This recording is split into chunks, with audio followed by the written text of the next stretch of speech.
resources throughout the greater Philadelphia. And I also have some worksheets for the children or the teenagers that you will do, and then we'll come back to us. Does anybody have any other questions? Okay, thank you.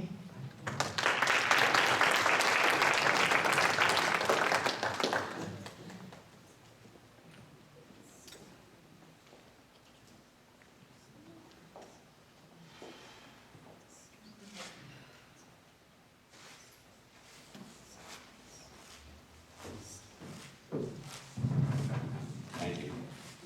Next up is Sonia Bowman.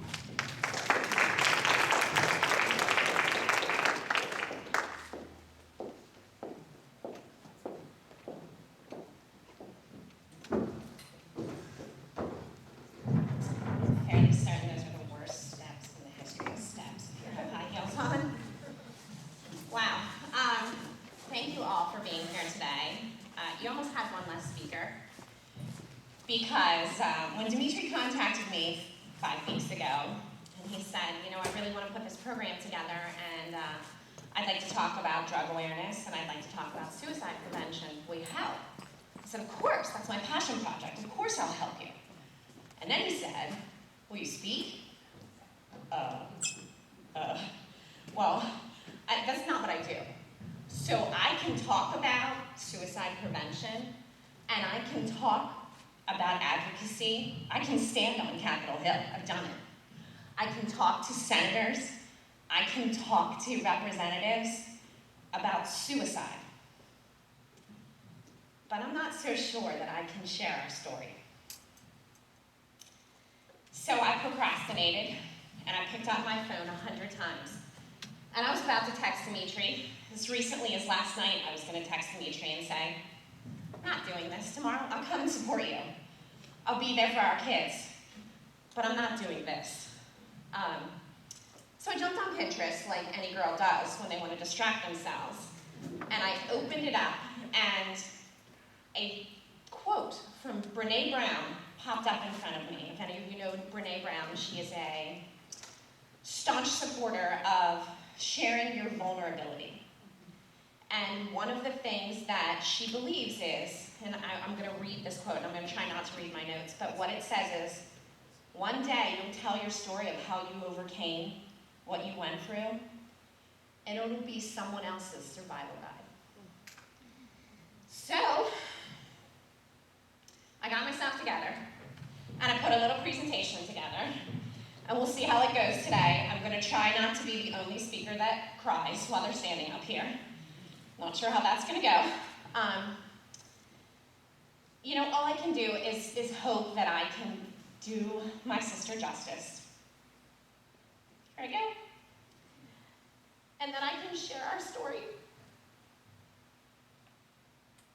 And hopefully the story of how we mended some broken hearts along the way. So, there were 3 of us. 2 girls that bookended the boy.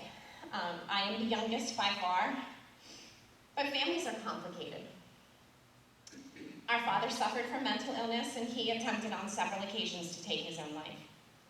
Research shows that 60 to 80% of bipolar manic depressive factors are hereditary. That means that my father was a bipolar manic depressive. It probably means that his mother was also a bipolar manic depressive, and my sister, who was the firstborn, was a bipolar manic depressive. My brother and sister were 11 and 13 years older than I am. So there was a long time where it was just the 2 of them. They were the dynamic duo. And you'll see how that comes to play as I go through this story. Growing up, my sister was a rebel. She was the one that moved to the beat of her own drummer. She was so full of life and charisma, she drew people to her. She was the life of the party. She loved life, and she loved deeply. She also struggled with a multitude of health issues her entire life. She also unfortunately, did not handle disappointment or rejection well. In hindsight, I would say that that was part of her mental illness. After a particularly disappointing experience, she made her first attempt, and thankfully she regretted it and quickly called 911. She was 27 years old at the time. Marge had many issues over the years. However, she grew and she matured, and she went to school and she got her associate's degree, and she bought a house, and everything seemed okay. At least on the surface it did, because you don't talk about mental illness, not in a Greek family. You don't talk about mental illness, you don't talk about struggles, you don't talk about anxiety, and you don't talk about depression. Those are things you whisper about in the corner. Those are things that you pretend don't exist. You know, you don't talk about those struggles. Unexpectedly, we lost our brother to a freak health issue. And Marge just couldn't seem to get back on track after that. She had a broken heart. And they say that bipolar depression is triggered really by a traumatic event. And that was definitely the case here. She always struggled with depression, she always struggled with anxiety, but this heightened it to a different kind of level. She had high highs and she had low lows. But she wouldn't talk about her feelings, and we didn't talk about her feelings. We knew that she was suffering, and she certainly sought help for that, but had always said she doesn't want to live her life like our father lived his. There are many factors that go into depression and anxiety, and there are many factors that push a person to commit suicide, and I am not saying that this is the only factor that drove her to the decisions that she made. But certainly, it was one of them. On October 15, 2008, my sister died by suicide. She was 47 years old. What does that look like for a family? It was devastating. How do you recover from that? How do you cope with that? How do you tell your mom that her oldest child is no longer with us? You do a lot of things when you're faced with tragedy. You certainly have a myriad of emotions. You ask God a lot of questions. You get really angry. And you have to come back from a place that is so raw and so emotional that you are constantly wearing your heart on your sleeve. And you have to figure out where life is going to take you. And you have to figure out if you want to, from that point, choose to become a victim or a victor. And you need a place to land.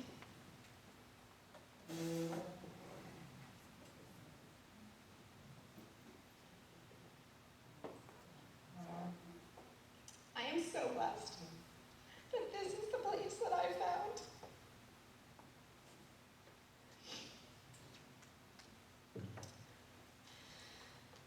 Oh, believe me, I was angry. And believe me, I was questioning God. But somebody in the middle of that said, you should teach Sunday school. What? What do you mean? I don't know anything about teaching Sunday school. No, it'll be fine. You should teach kindergartners. What? And those kids got me up every Sunday and got me to church. And from there, I started to heal. I can't go back and have different conversations with my sister. I can't change the perception for her about what life with mental illness is about. But what I can do is have conversations like this. I can bring light to the darkness. I can start the conversation. I found my voice. I found my why. Does anyone know who Simon Sinek is? If you don't know who Simon Sinek is, ladies, you ought to Google him. Might be my crush. Paul knows, it's okay. But Simon Sinek is a world-renowned author and thought leader. And he says that everybody has a why. We know what we do, and we know how we do it. And that might be your job, and that might be the things that you do every day to keep you going. But your why is what gets you out of bed every morning with a spring in your step. And your why is the thing that helps you do those things that you do. And this is my why, starting the conversation. It is that simple for me. Furthermore, I want to remove the stigma of mental illness. I recently read somewhere that it's called shame shifting. Being open and honest about the topic of mental illness, bringing it out of the darkness. We can have more open and honest discussions like this. Dimitri, thank you. Thank you for pushing me to stand up here. Didn't quite make me the only speaker who didn't cry. We have conversations about mental illness, but they're in the background, they're in the corner, and we need to bring them to light. We need to be able to have them openly and honestly. We need to start dialogues. We need to provide resources for those who need our help. One way that I said I could change the outcome for myself and for our family is to help another, through channeling my energies into being an advocate, a voice for those who have lost their voice. Whether it's a lost survivor, a person who's made an attempt, or someone who has lost their battle, I'll be that voice. But so can you.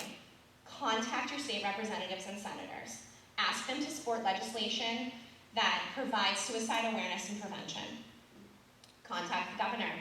Pennsylvania has just formed a joint task force that is bipartisan on suicide awareness and prevention. It is actually led by a local representative from Pennsylvania, Delaware County. Her name is Jennifer O'Mara. Reach out to them, tell them this topic is important to you, and tell them to vote yes. In my sister's honor, I now sit on a board of a local nonprofit that raises funds for local suicide awareness and prevention. We've given thousands of dollars of scholarship money to the Downingtown Area School District, who has lost 5 kids to suicide in the last 5 years. We've paid for them to have a QPR program. That's question, persuade, refer. They train gatekeepers to recognize the signs of mental illness in their students that are in crisis and to get them the help that they need. The other thing that we've done is we paid for a trained therapist to lead a family support group of survivors of suicide so that no one else has to feel the pain that we have. And if they do, they have support to go through it. And we contribute heavily to the American Foundation for Suicide Prevention.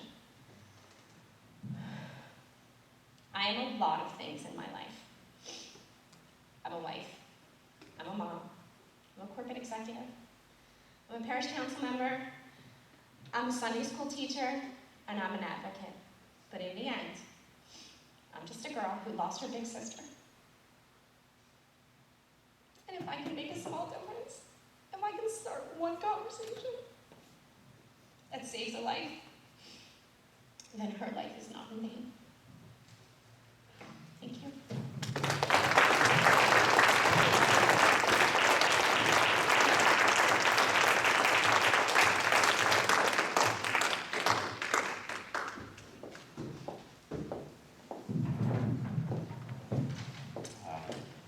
Thank you, Sonia.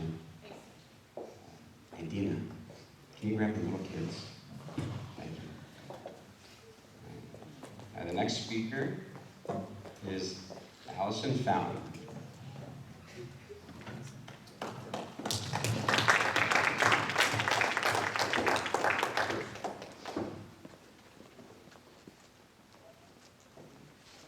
The mic's all yours. Slow track. That's it, you got this.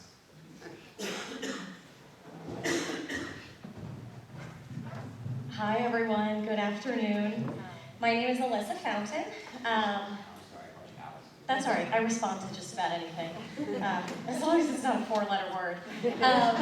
Thank you so much for having me here. I know it's like post-lunch, the lights are low. You guys have made me cry off and on throughout the afternoon, so thank you so much for having me join you. I'm here with my friend Tracy Smith, who I just want to share. She's the one who invited me here. She runs an organization that she'll tell you about next called Speakers for Change. And essentially, she travels the country with folks who speak specifically about recovery and substance use disorder. So I kind of got nervous. I'm a person in long-term recovery, which means that yesterday, on November 1st, I celebrated 10 years without drugs or alcohol.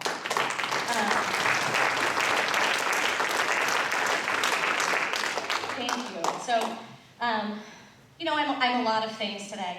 I'm not just a person who's in recovery. I'm a wife, I'm a daughter, I'm a homeowner, I'm an employee who just got a promotion, you know, and I'm a member of my community. And it's kind of funny to be here because despite the name Alyssa Fountain, I actually am Greek. My mom is 100% Greek, and then she ran off and married a British guy that she met in high school.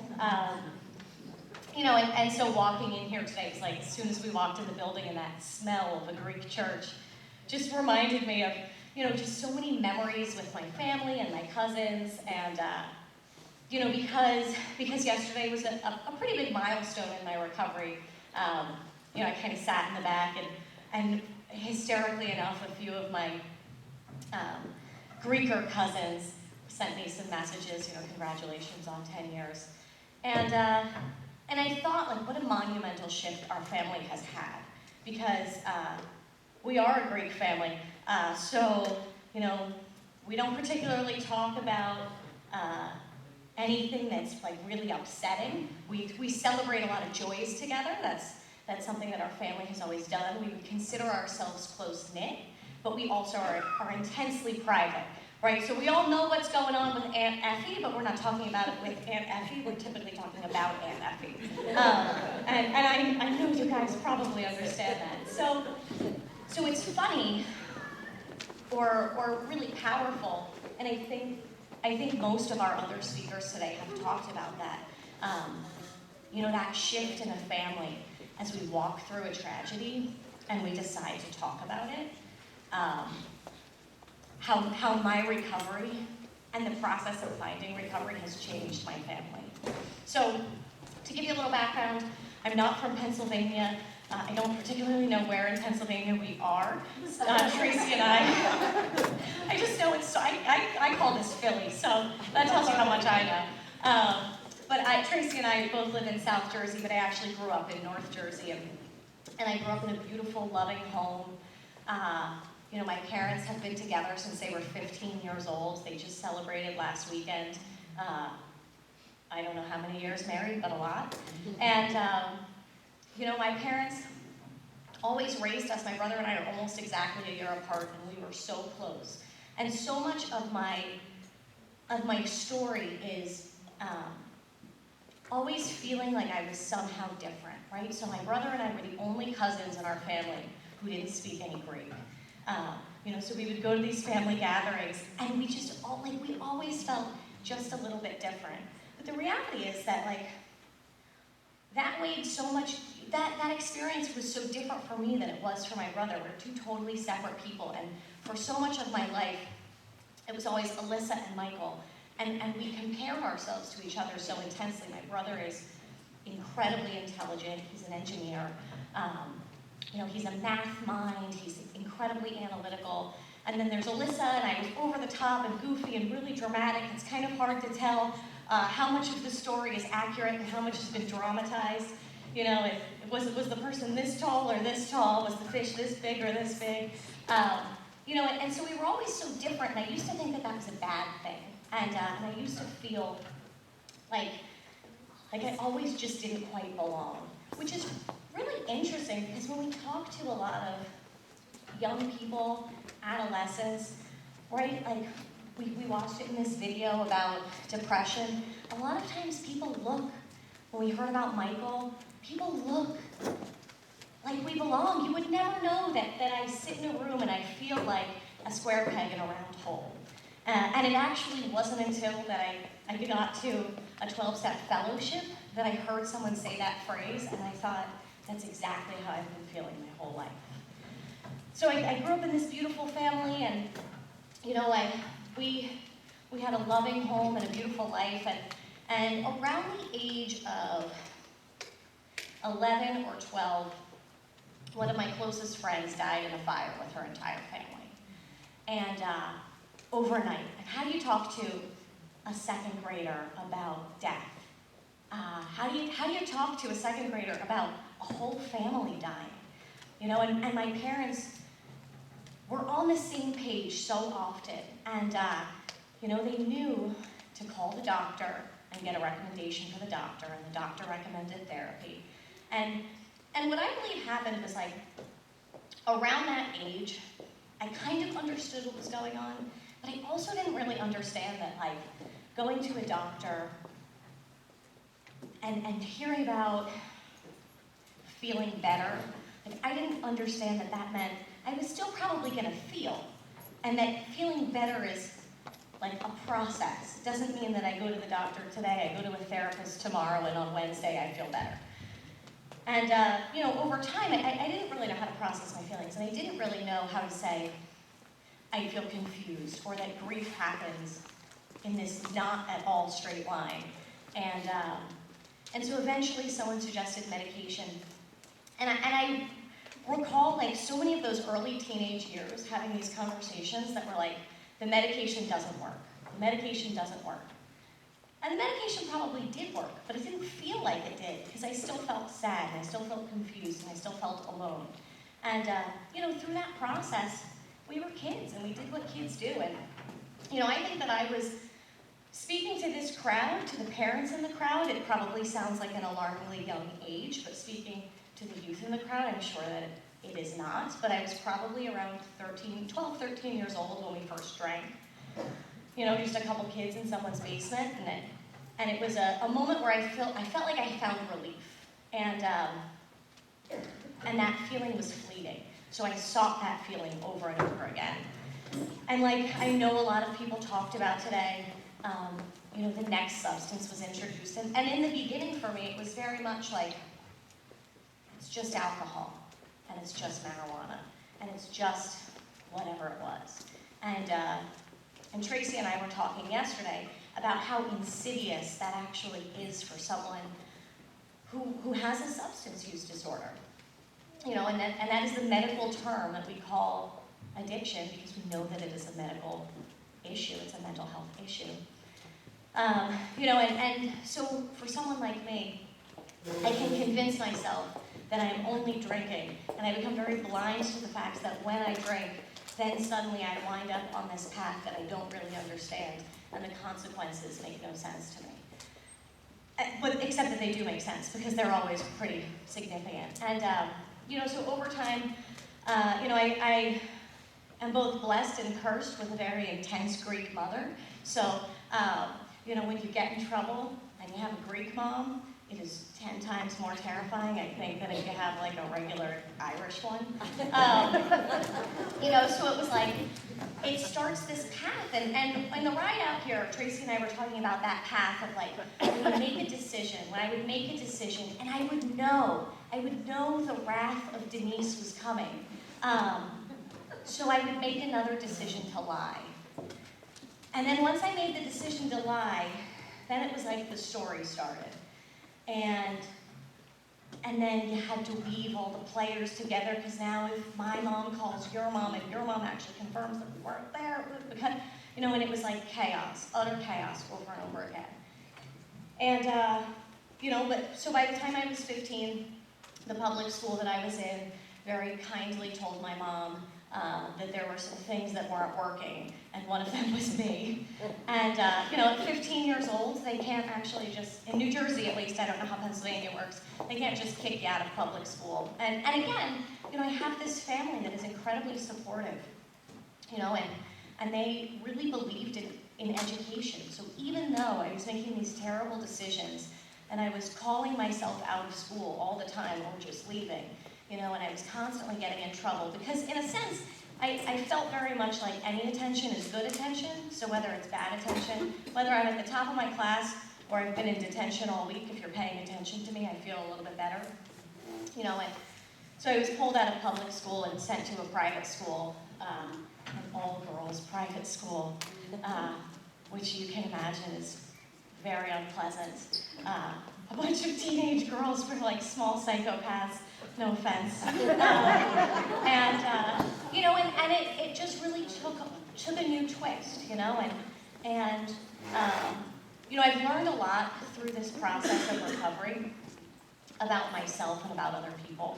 And I've learned that we're really not that complicated, right? Like, hurt people will hurt other people.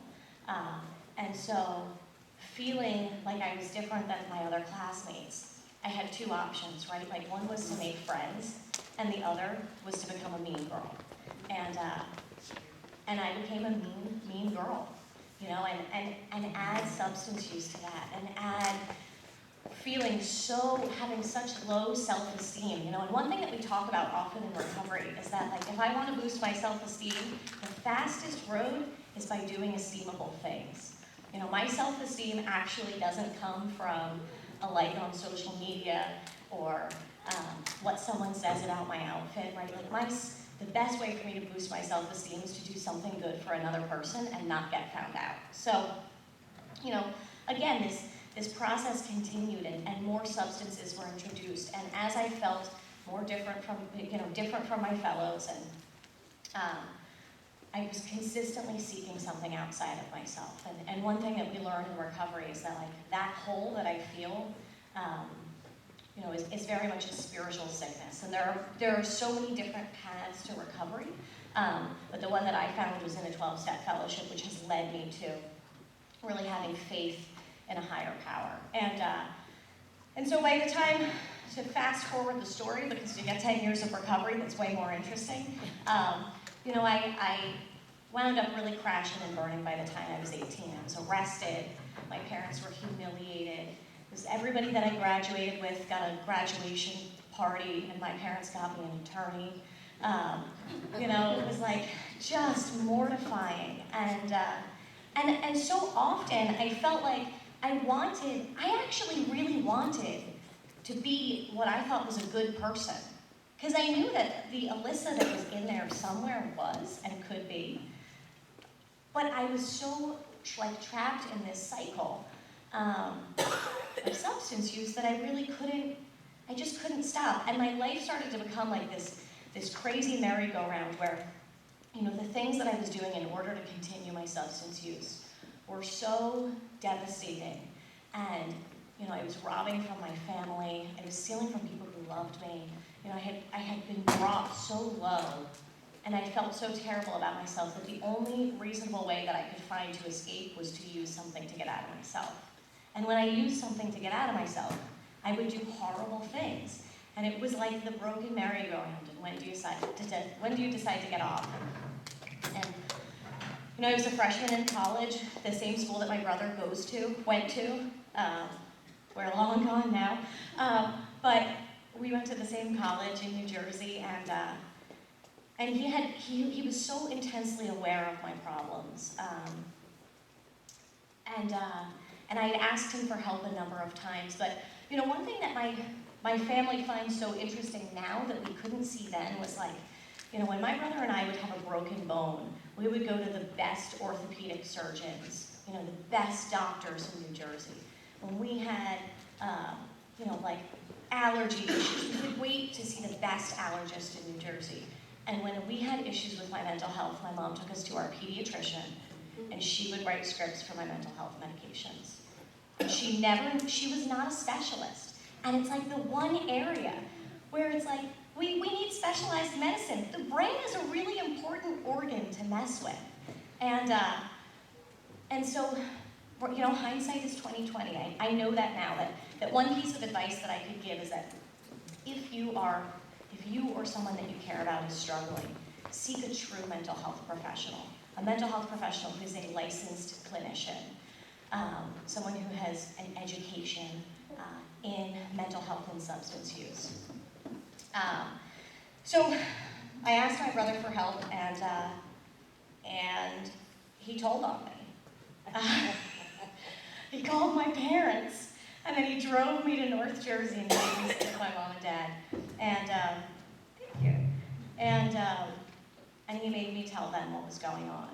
And you know, my parents knew that something was not right with Alyssa, but I was so, I don't want to say good at lying, because I actually really wasn't, but I was such a frequent flyer when it came to lying, that, you know, something would happen and we would go to, you know, a behavioral health outpatient, and then something would happen and it would be time for anger management. Something would happen and I would say, you know, that I must have had a concussion. Like, it was, the lies were like piled up. So by the time my brother made me sit down with my family and explain what was happening, my parents were kind of like, yeah, we're done with you. You know, like, we've had a lot of good stories coming from your direction. And I knew one person whose sister had struggled and was in recovery now. And they said, you should call her and find out what she did. And she led me to a 12-step program. And I was 18 years old, and since that day, which was November 1st of 2009 to today, I have had the opportunity to completely change my life. And I was introduced to people who looked completely different from me. And I think that there was a period of time that my parents were actually very afraid that I was somehow going to become worse if I was around people who were struggling with the same illness that I was. And they were so worried about who I might be around. But the reality was that I was already deep in a world that it probably would have broken their heart to understand. And these folks that I was introduced to truly changed my life. And I became part of a community that basically said, if you want what we have, you'll do what we do. And my parents were a part of my celebration when I celebrated 90 days in recovery. They came and watched me get a little pin at my meeting, and they came and watched me get a coin for my 1-year anniversary, my 2-year anniversary, my 3-year anniversary. And as a family, we started to heal, and we also started to talk about, with our other family members, what had been happening that whole time. And what was really interesting was that we actually learned that there was some real hostility with our other family members who felt like they had been lied to for so long. Like they would have wanted to help my parents heal had they reached their hand out and asked for help. Because even though I think it's uncomfortable, it's intensely uncomfortable for us to talk about stuff that we feel like is ugly, think about unconditional love, and how often can you tell your family something that truly makes them never want to speak to you again? How often we have these fears about how people are going to react when we actually, at no other time in our life have they reacted like that. We do have family members who didn't speak for 40 years because someone didn't invite them to a wedding, but, so maybe some of it was a little founded, but, the reality is, we are a family that loves passionately, and we feel so intensely about being a part of each other's lives and celebrating successes, and this was one. And, as I got well, my parents learned that after a certain point, they had to trust the process. They had to start to believe that if I said that I was going to a meeting with my friends, I was going to a meeting with my friends. And that really it was going to harm me if I was lying, but it actually wasn't going to hurt them. And there was so much that shifted in the way that we lived our lives. And I guess that's what I want to touch on, that as the result of being in recovery, I was able to graduate my college at the top of my class, which was a college that when I was still using, I would come to in the middle of classes and be talking. And I would have no idea what I was, just kind of sit back down. I would have no idea what I was talking about, where I was, how I got there. And then, in my years graduating college, I became the student that other people approached and said, I know that you're in recovery and you're in college, and I know I need to be there, but I don't know how to do that. How do we do that? And as a result, the college that I went to that had no programming for students in recovery now has a dorm specifically for students in recovery, and we have a collegiate recovery program which has support not only for people who are in recovery, but allies of recovery, so family members, people who've been in some way affected by substance use disorder. And that is such a profound change in community, and that is what recovery gives us, right? We know the things that addiction robs us of, because that's what makes headlines. The things that recovery gives us when we become members of our community again, I am employable. I pay a lot of taxes now, I am very much a member of my community, and my parents are now my parents are no longer burdened by that part of their life, by that struggle of having a child who's sick. I married a person who I met in recovery, and we have a beautiful life together, and we've got 2 stupid dogs. And when I want to wrap it up because I really do want Tracy to be able to share some of her slideshow, but When I was 18 years old and I got sober, I was afraid of two things. I was afraid of what I was going to do on my 21st birthday, and I was afraid of what I was going to drink at my wedding. And this woman that I met, my first few weeks, kind of like, well, you don't have a boyfriend, so we don't have to plan your wedding. And well, at least I really hope we don't have to. And your 21st birthday is 3 years away, so we've got some time to make a plan. And what happened was like, over the course of those years, from 18 to 21, I was rewarded with a life that I would never trade in. And that 21st birthday that I thought was going to be boring because I thought my life was over, right? Like, Tracy and I were talking on Halloween because we've been traveling together for a few days. This concept, like, was it the end or the beginning? And I really thought that it was the end of my life, and I had no idea that it was the beginning.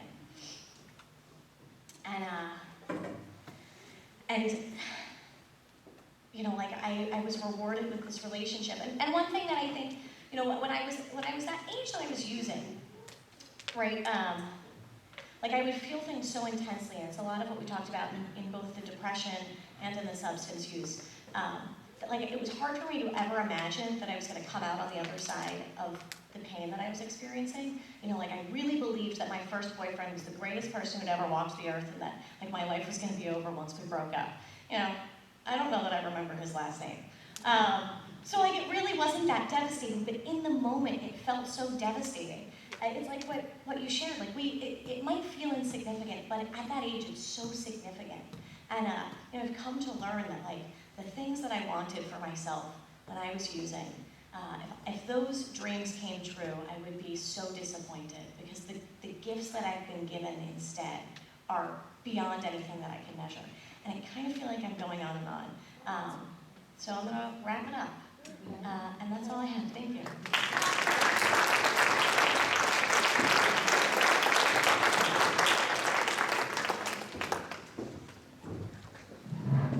Thank you, Lisa. Just real quick, I'm sure you all noticed that the bathrooms are not flushing. I truly apologize about that. We are working on it. So, okay, the next speaker, we have Tracy Smith from Speakers of Change. There she is.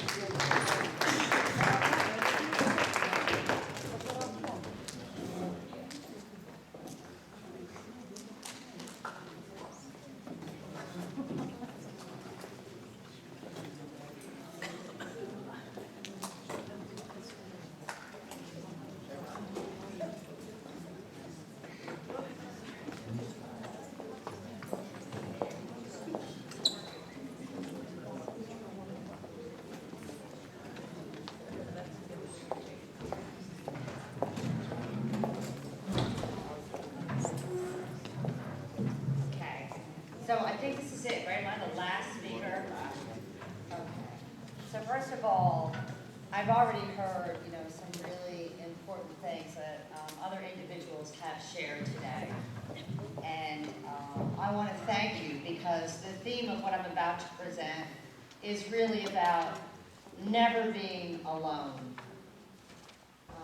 We're not alone experiencing depression, mental health disorders, substance use disorders.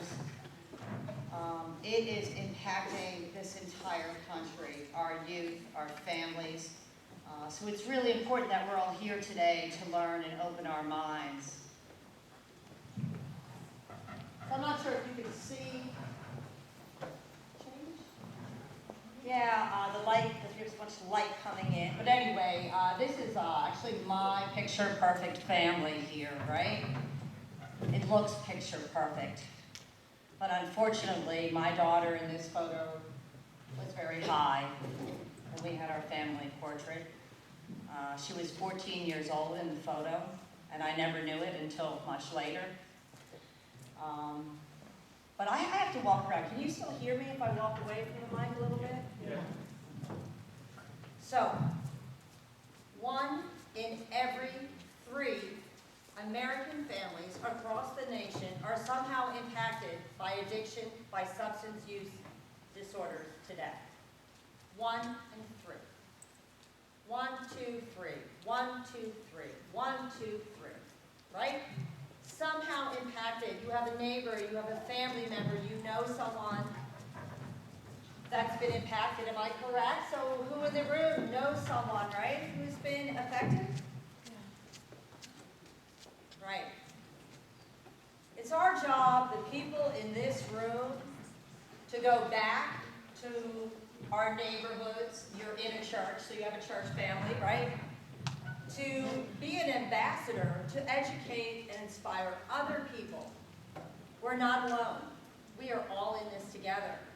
And talking about it is key. 1 in every 3 American families is impacted by addiction today.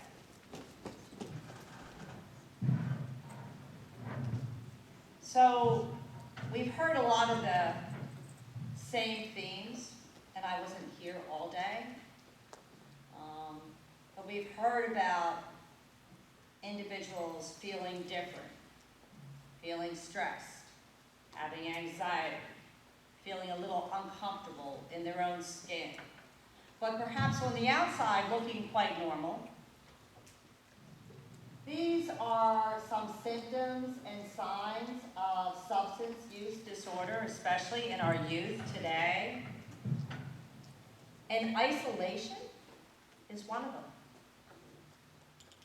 Going to their room, slamming the door, not talking. A lot of folks that we know will talk about how they felt so different. My daughter, who started using substances at the age of between 12 and 13, smoking marijuana and drinking, she often talks about how she used to wear her big sunglasses so no one would really see the real her because she felt so different. She'll tell you today that whenever she took off those glasses or wherever she went, guess who went with her? Herself.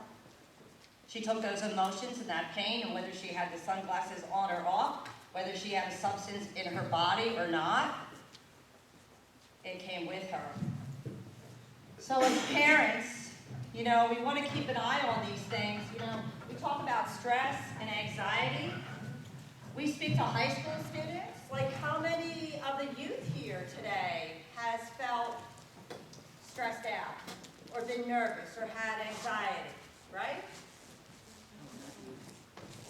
I had a little girl talk to me once, and she said that she felt stressed every morning. I said, every morning? What are you stressed about? She said, what I'm going to wear to school today. I mean, she must have been 8 or 9 years old, not a teenager. So as parents, we want to, keep an eye and even talk about these emotions, these feelings. Sorry, I'm used to having a clicker. Yes, click. So what makes us feel alone or isolated or different? Lots of things. Addiction in the family. Maybe mom or dad is struggling. Maybe a sister or brother, maybe an aunt or uncle, or maybe yourself. Having some type of sickness or health issue, bullying, being pushed in one direction, change. So sometimes, it could be moving to a new town, right? It could be a new school, it could be a new teacher, it could be a new husband, somebody new in the family. Trauma. So I want to talk about trauma a little bit because Alyssa shared with us right about her being a young girl and having a family that unfortunately perished in a fire. And we talked about your sister and losing her brother to a health issue.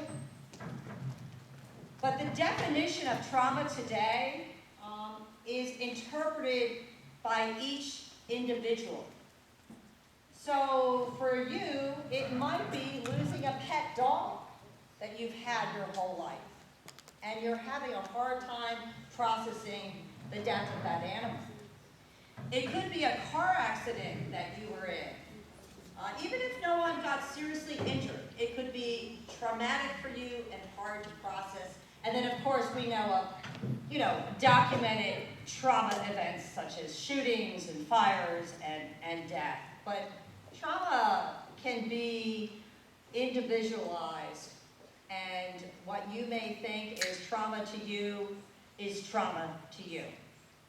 You need to work through it, you need to talk to someone, and you're not alone. So these are some of the things that, if you're a parent, you can be aware of.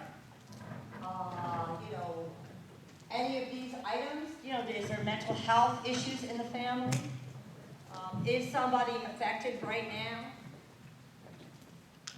But the big key here is that alcohol and drugs do not change any of these feelings.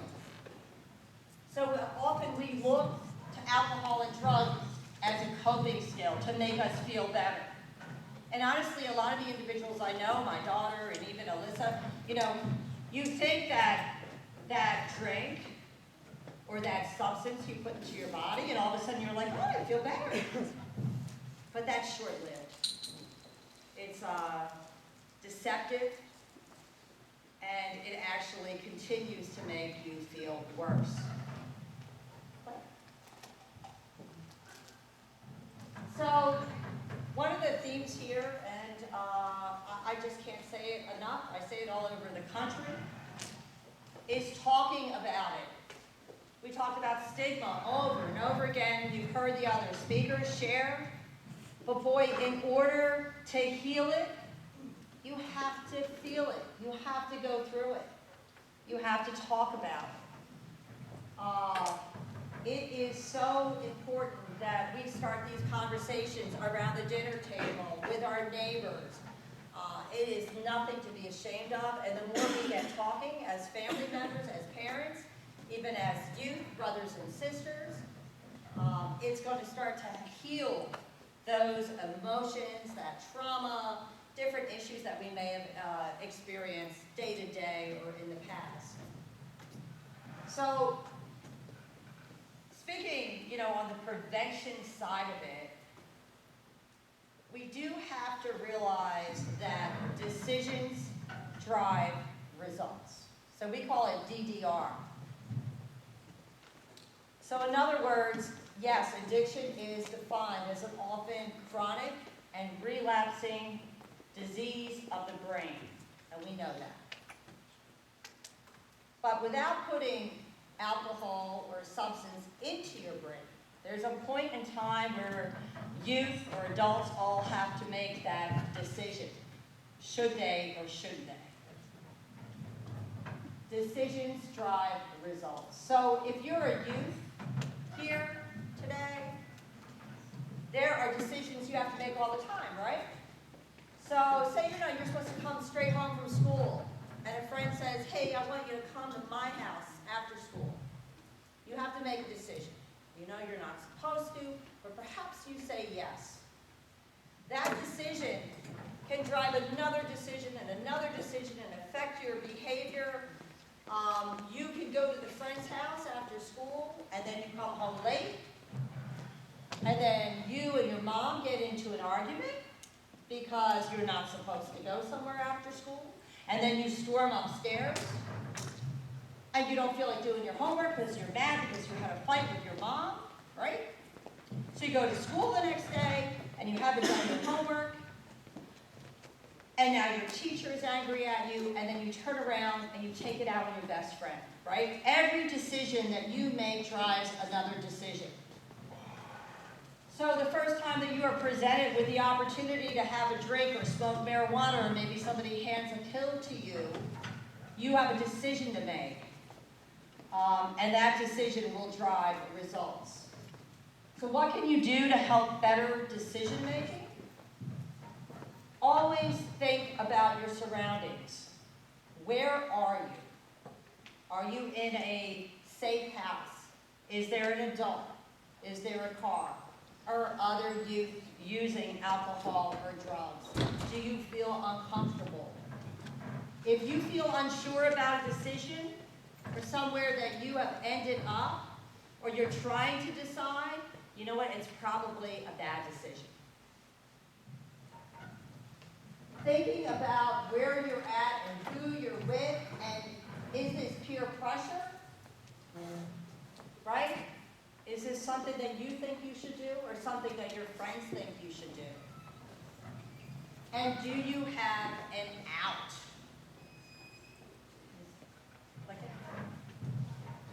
So, who has a cell phone? No one, right? No one has a cell phone. Right. So we have these cell phones, and we're always texting, and TikToking, and Facebooking, right? Yeah, TikTok is new. I just learned about TikTok. But you know, that phone also can be your lifeline, your out. So I will tell you this, and you can take this piece of advice with you through high school, through middle school, through college, and even into adulthood. Have a safe person that will come get you if you're in a situation that you're uncomfortable with, if there is alcohol or substances there. If you're feeling any pressure, if there's a safety issue, have an out, right? Pick a funny word like pizza or donuts and find a safe person. If it's not mom or dad, maybe it's the youth pastor at church. Maybe it's your next door neighbor. Maybe it's an older brother. Have a plan and an out. Because you never want to be somewhere where it's dangerous, okay, and you're uncomfortable and you're forced to make a decision that you do not want to make. Quietly take a plan and leave that location. A lot of times we never think about the phones as a lifeline, right? They're entertainment, they're staying connected, but have a plan and have it out. Click. Because bad decisions, they happen. I've made a bad decision, right? You know, who hasn't made the wrong decision at one point on some topic with a job or with a family member or with school? Having a plan to overcome that bad decision and correcting it is key. You heard Alyssa talking about, you know, how she would make one bad decision and then another, and then there was a lie and there was a story, and she kept going and going to a point where she couldn't get out. It was a merry-go-round. Your decisions drive results, but you can stop and change those decisions early on. Once your brain is fully addicted to substances, alcohol, or drugs, it becomes very difficult to do that on your own. Then you need treatment and resources and support. Because bad decisions lead to death, incarceration, accidents, right? Some bad stuff. Like, one of the themes that I hear over and over again is that I started smoking weed at 13. I started drinking. I went down the basement, or I took somebody's wine, and marijuana and drinking is always just the start. And it's really easy how that can transition so quickly into a pill and then into a bag of heroin. It happens so quickly. So my own daughter, I started to share with you, she started using at the age of 12 or 13, and we were that picture-perfect family. My daughter was a straight-A student. She went to church every Sunday. We went to Disney World once every couple of years. She had her own horse to ride. And I thought I was a pretty present parent. I worked for a big corporation, but I was home. I had a virtual office. And my daughter started out harmlessly smoking some weed and drinking some alcohol around the age of 13. By her freshman year of high school, someone handed her a pill, which she took, and decided that made her feel even better about life, short-lived. And then the alcohol and the weed and the pill became necessary for her to feel any type of normalcy, to be able to get up in the morning. And so one day, not very long after she took the first pill, still in her freshman year now of high school, someone said to her, "I have something that's cheaper and easier and will make you feel better quicker." And of course, that was a bag of heroin. By my daughter's sophomore year of high school, she was shooting heroin. I thought we were that picture-perfect family. The picture. So happy. I thought I was a good mama. I thought it would never happen to me, not in my backyard, not in my neighborhood, and not me. I'm a good mom. We're a good family. What I didn't realize then, and what I know now, is it doesn't matter if I'm a good mama, or we're a good family, or what color my skin is, or how much money we make, or what church we attend. Addiction is impacting and creeping into households throughout the country. 1 in every 3, and that's where I found myself.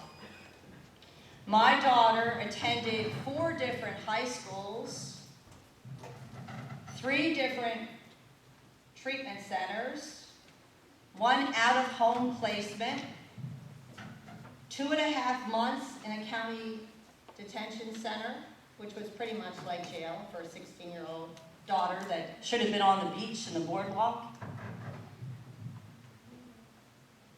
At one time, I planned my daughter's funeral. I thought that maybe in my mind, if I planned it out, it wouldn't be so horrific, because I knew what the chances were. I learned a lot during that period of time. I never gave up. I always loved her, and I offered support. And at the same time, when I realized that this disease that had taken her away from me was also bringing myself to my knees, my marriage, my family, my career, I had to take a family leave act, I decided I better start learning. It was my way of fighting back. And I went to attend as many of these events as I could. I took that information handed out with me and took it home and read it and tried to learn as much as I could. I looked for support from other families, whether they had lost children or whether they had children in recovery. I made new friends like Alyssa. I dedicated myself to learning because I knew nothing. And this was a point of turnaround, I think, for myself and for my daughter. And so just to finish our personal story with her, because I think it's important that you know as many sad stories that are out there, that if you stop and you get help and you start talking about it and you're not alone, right? That there are some happy endings as well. Alyssa, I was with her last night and I can't tell you how proud for someone 10 years without a substance. She, like my daughter, attained recovery at a really young age and went really hard and deep in her teenage years. Kayla was just under her 18th birthday when she called and said that she was in North Jersey and she was ready. And would I pick her up at the bus station in Atlantic City? She scrounged around and got enough money for one of those casino day tickets on a bus, which if you don't know, a lot of times a lot of our elderly population will go down from a senior center and they load up on the bus and they'll take them to a casino and give them vouchers and food. And Kayla tells the story that, I wouldn't come and rush to her rescue that day because, I was a little beat down. And I wanted to make sure that she was serious about getting her recovery. So she talks about getting on that bus with a laundry basket. That's what she carried, the rest of her belongings and clothes. A lot of them were stained with bleach because her and her boyfriend had gotten into a fight. And that's all she had left was this laundry basket with her clothes. And she sat down next to an elderly lady, and she said that everyone on the bus had a walker, an oxygen tank, and almost everyone was over the age of 70. And when you're 17 years old, that seems really old. And she sat next to a woman, and she shared her story on that 2-hour bus drive from North Jersey down to South Jersey. And the woman at the very end turned around and said, "Oh my gosh, sweetie." And she grabbed her face and said, "I wish the best for you. And I'll pray for you every single day." And Kayla tells me now, she's like, sometimes I wish I could find that lady and tell her, "Gosh, I'm okay, I'm great." My daughter is 5 years sober. 5 years since the age of 18, not a drug, no substance, no alcohol. And then like Alyssa is a beautiful young lady who just recently bought her own house. She has a great job in treatment. She finally got her driver's license, not when you're supposed to. And dedicates herself to helping others. She works in treatment now. There's happy endings to this.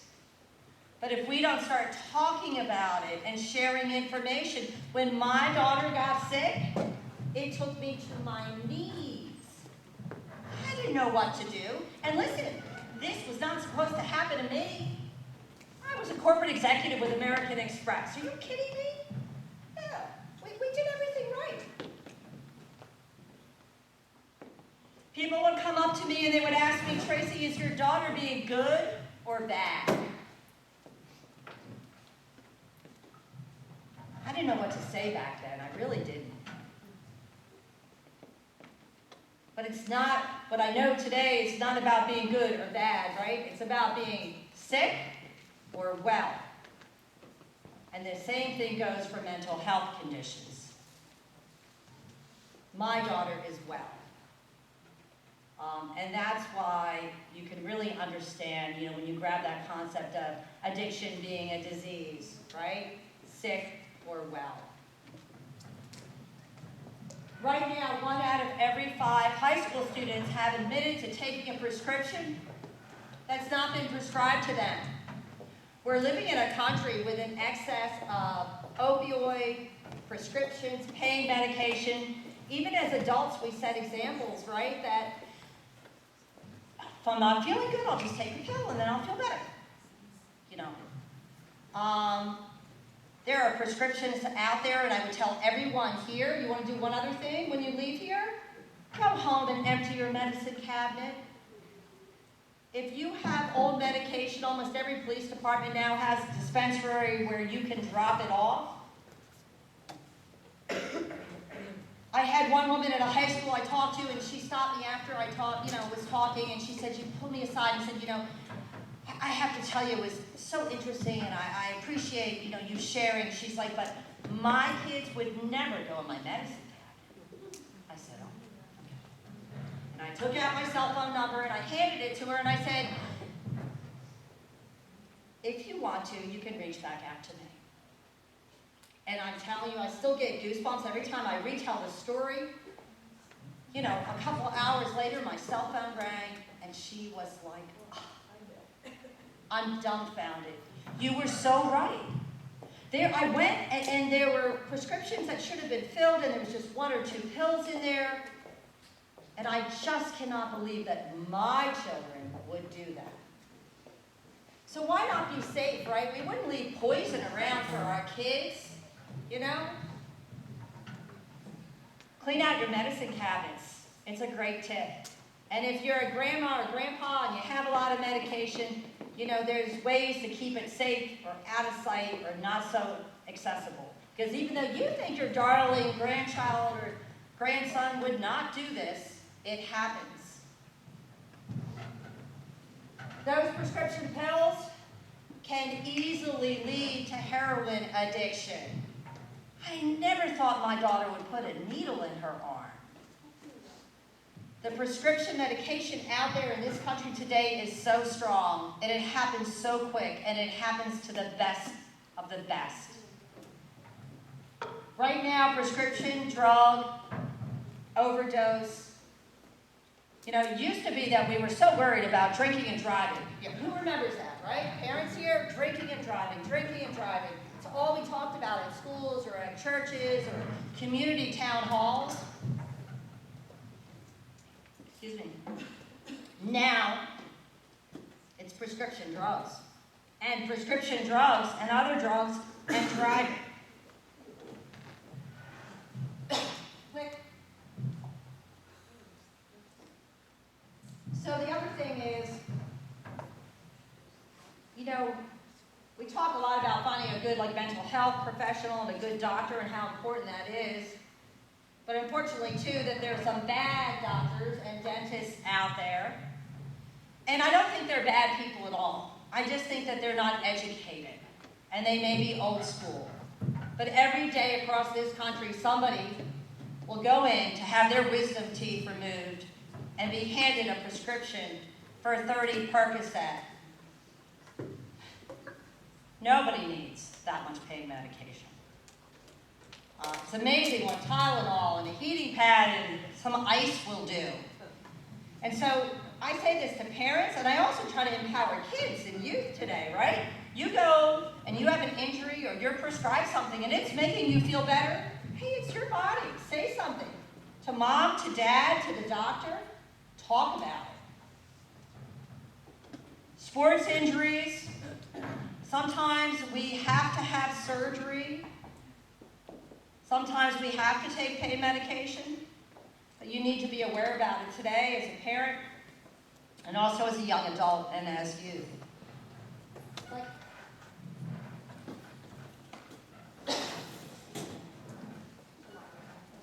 You have water? Okay. So, we've heard some sad stories here, and I don't like to tell too many of them because we know we're losing people. We know it. But let's save a life too, okay? So, how many of you here know about the Good Samaritan law? Oh, good, good.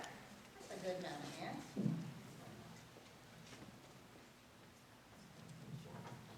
So in the old days, you know, some kids would have a party somewhere. Parents come home or something happens or a kid breaks something or passes out, and everybody would run. They'd scatter like mice. Today, I'm telling you, you have to stop. You have to call 911. You have to try to save somebody's life because you never want to be at that party and then go to school the next morning and hear that your friend Susanna is gone. The Good Samaritan law protects you, right? When you call for help, nobody's going to come after you. Please call. If it ever happens, even if it's on the street, in a supermarket, in McDonald's, and you see somebody go down that needs help, because this medication today will take a life like that. It happens really quick. How many of you know about Narcan? Did anyone talk about Narcan today?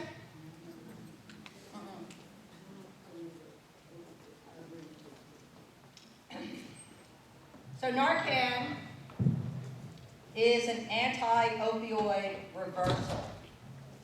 And at first it was just used in hospitals and ERs to reverse someone who might have overdosed.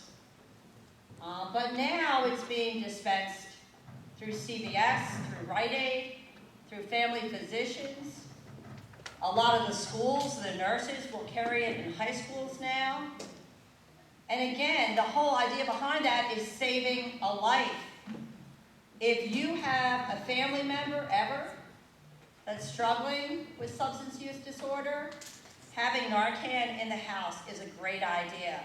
And I encourage you to go home, Google it, find out how you can get it, talk to your family physician. It's very easy to administer, and it can save a life. Click. So, Now we talk about decision making, right, and how important that decision is initially to walk away from drugs or alcohol. But we've also heard from people who made the wrong decision, okay, and it happens. But if those decisions happen, it's never too late. It's never too late to reach out, to talk to someone, to get resources, to get help, to get treatment. And you know what? If treatment doesn't work the first time, so be it.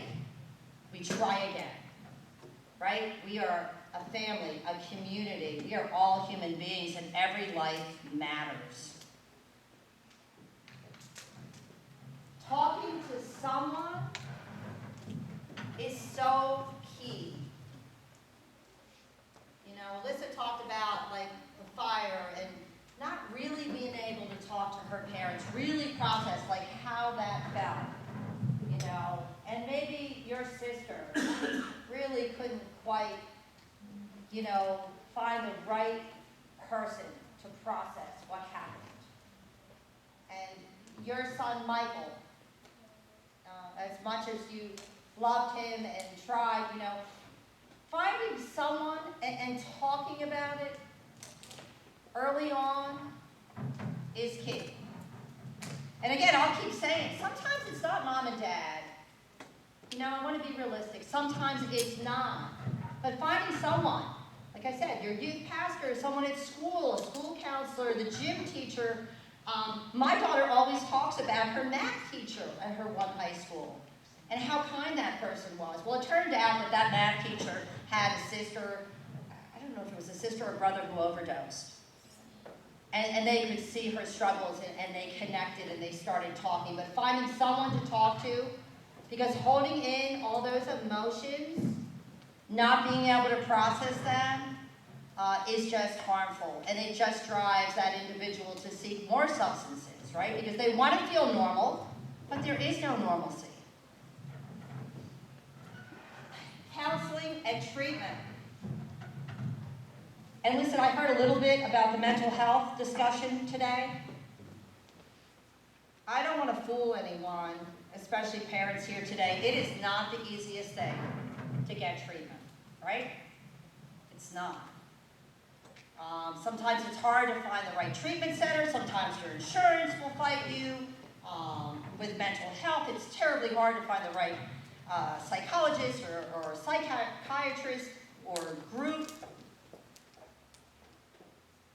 You have to keep at it. You have to keep trying. You know, unfortunately, and I'd like to see one day in this country, right, the way we treat cancer, and I'm going to close it out with this because I know everybody's been here, right? But if my daughter had cancer, right, she would go to treatment, right? Take her to the doctors. We wouldn't hush-hush. We'd talk about it. We'd take her to the doctor. She'd go to treatment. Maybe she'd get better. But what else can happen with cancer, right? It can come back. It can come back, and I would take her to the doctors, we would take her to treatment, and nobody would shame or blame me, not one little bit. But when I have a daughter who's suffering from an active addiction, I can't just take her to treatment like that, right? First, the battle starts with the treatment and finding it. Do you think any of my neighbors, and at the time, my church family, do you think anyone brought me a casserole when my daughter was using drugs? No one brought a casserole to my home. But if my daughter had cancer and was sick, everyone would be there.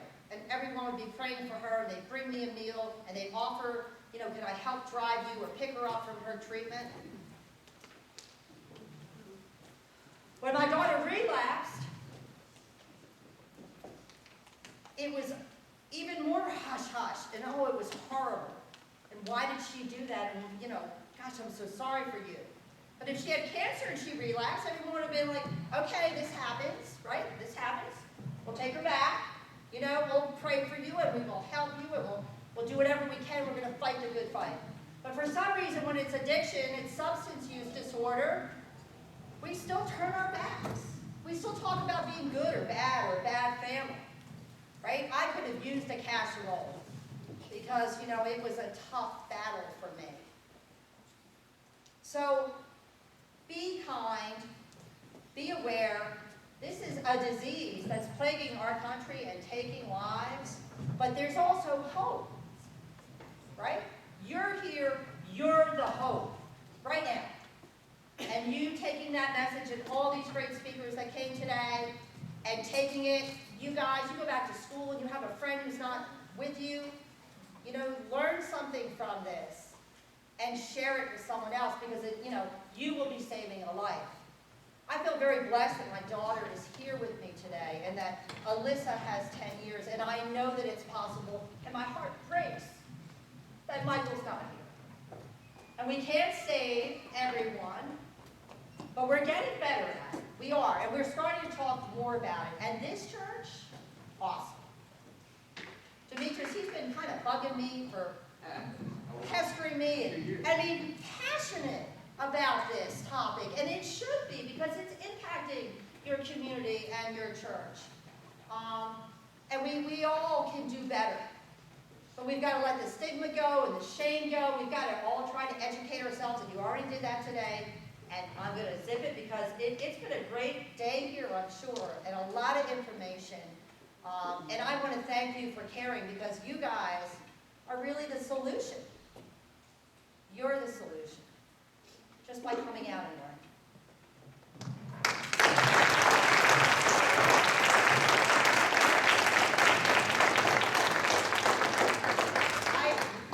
One more thing. You can't ever zip a speaker.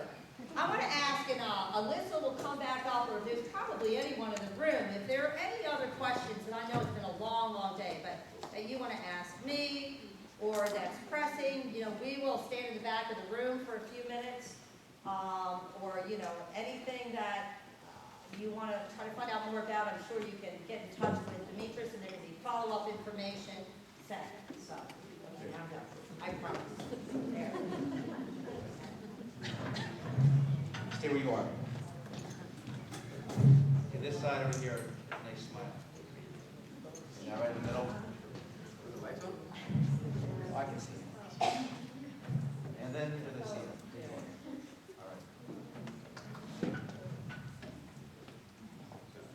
I wasn't texting. I wasn't texting. I was writing some notes down. You were TikTok.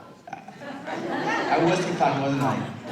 She said, I TikTok. She goes, can I follow you? I said, I don't know what following means TikTok. But anyway, so no following. Demetrius is going to hang out. He's going to pass out some icons. The icon is the icon. Information from a bunch of paperwork. Okay, so there's information there about the Michael Kanayanis nonprofit. Over here, there's information. American Foundation for Suicide Prevention right here.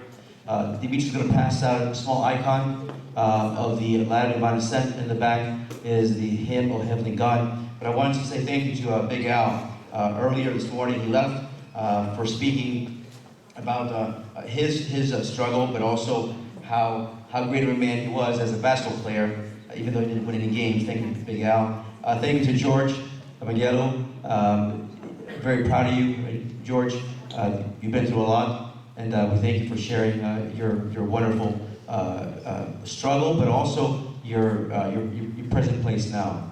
I want to thank Bill and Kiki Karagianis and family and Andrea for speaking so eloquently. You need to know that. It's okay. In memory of Michael. And also thank you to John and Peggy Galiatzatos for the wonderful lunch today again. Sonia,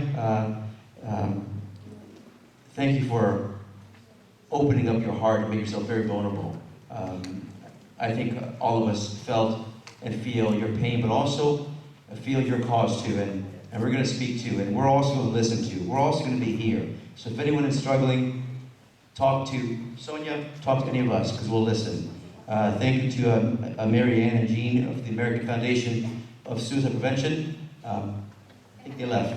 Thank you to them. And Alyssa, sharing your personal story. That's, even though you're only half Greek, that's okay though. This church is open to everyone. And you're welcome to come back here anytime. And thank you for sharing that. And of course, Tracy, Speakers for Change. That was a wonderful presentation. May God bless you. Continue speaking, continue encouraging. But most of all, thank you to everyone that came today. You are advocates now for a voice, and mostly to our youth that are here. This is because we love you very much. And just as we started this morning by saying how God created Adam and Eve, your creation, your presence here, and the reason why Dimitri and the Parish Council has made sure that we have this event is because you are loved very much. And I think Tracy also mentioned the word hope, and that's how we began this morning. With our current Archbishop and with the photos, he is the bearer of hope. His name bears that. And I pray that, as we all know, that Christ, the Church, Holy Communion, all the sacraments, that is our bearer of hope. God bless everyone. If we can stand for one final prayer. In the Father, Son, and Spirit. O Heavenly King, the Comforter, the Spirit of Truth, who are present in all places and filling all things, treasure of blessings and giver of life, come and dwell in us, and cleanse us from our stains, ever souls, gracious one. Lord Christ, God, we are so blessed today that we have been given the opportunity to share your glory and your goodness, your creation. We also recognize that in this fallen world, we have difficulties and challenges and passions. We ask you that as we leave today, that our minds have been filled with your grace and the words of wisdom of the people that you've placed in front of us. We thank them and their families, and we also pray for their struggle that they have endured.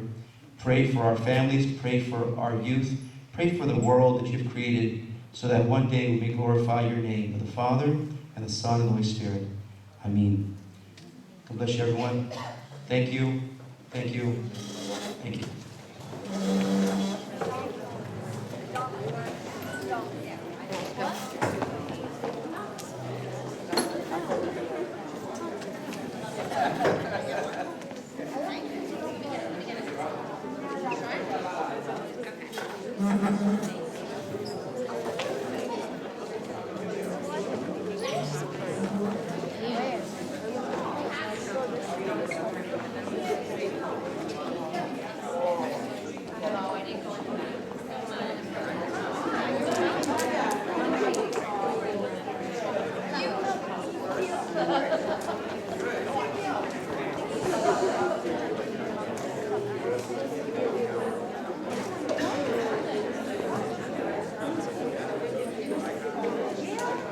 Where's your sister?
discussion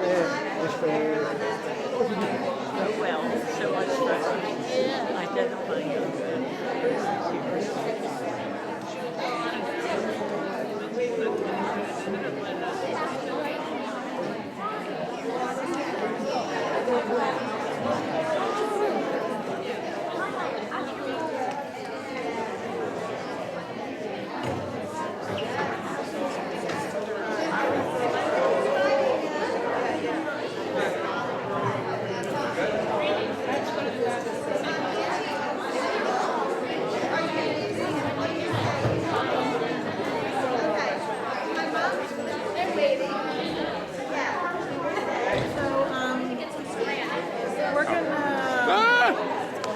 We're gonna leave and go to a birthday party.